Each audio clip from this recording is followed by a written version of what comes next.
وقد صرح الصحابي الجليل أسامة بن زيد رضي الله عنهما أنه لا يناصح عثمان إلا سرا.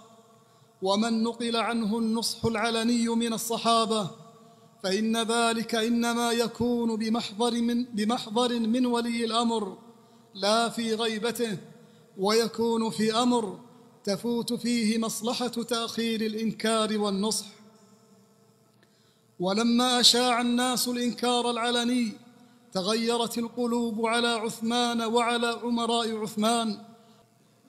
ولما أشاع الناس الإنكار العلني تغيرت القلوب على عثمان رضي الله عنه وعلى أمرائه، حتى أدى ذلك إلى قتله وإلى اختلاف الأمة وافتراقها. فاحذروا عباد الله، احذروا الدعاء على ولاة أموركم أو إشاعة مقالة السوء فيهم أو الاغترار بمن يجركم إلى ذلك ويزينه لكم. ومن رأيتموه يفعله أو يرسل لكم ذلك عبر وسائل التواصل أو غيرها فأنكروا عليه وذكروه بالله جل وعلا، وذكروه بمنهج السلف الصالح في هذا الباب.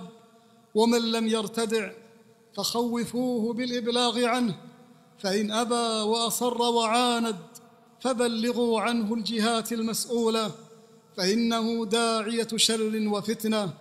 نسأل الله أن يعيذنا وإياكم من طرق الخوارج وأهل الفتن، إنه سميع مجيب.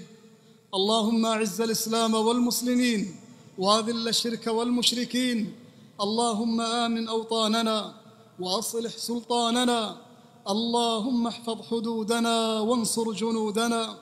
اللهم اشف مرضانا. اللهم ارحم موتانا. اللهم آتنا في الدنيا حسنة وفي الآخرة حسنة وقنا عذاب النار.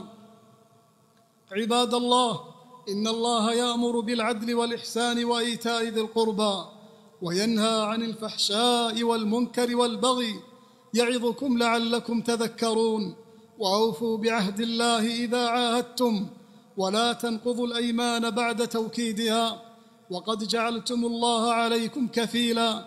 إن الله يعلم ما تفعلون. وأقم الصلاة إن الصلاة تنهى عن الفحشاء والمنكر، ولذكر الله أكبر، والله يعلم ما تصنعون.